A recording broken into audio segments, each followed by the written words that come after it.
महाराष्ट्राच्या राजकारणात आज एक असा निकाल लागलाय ज्याने अनेकांचे अंदाज चुकवले आहेत. नाशिक विधान परिषद निवडणुकीत अगदी सुरुवातीपासूनच मोठं राजकीय नाट्य पाहायला मिळालं होतं.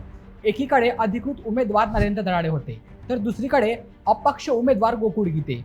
विशेष म्हणजे निवडणुकीआधी गोकुळ गीते यांची माघार होणार, प्रचार थांबवला जाणार अशा चर्चा रंगल्या होत्या. अनेक मोठ्या नेत्यांनीही त्यांची समजूत काढण्याचा प्रयत्न केल्याची चर्चा होती.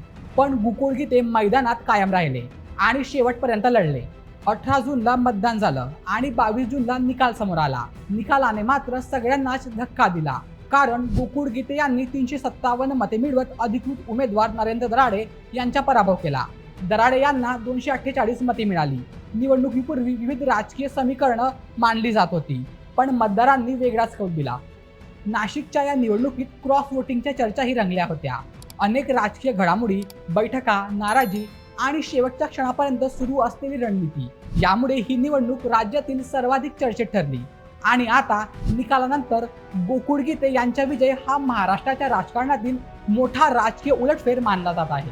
आता तुम्हाला काय वाटतं?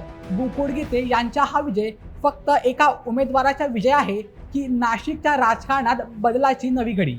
तुमचं मत आम्हाला कमेंटमध्ये नक्की सांगा.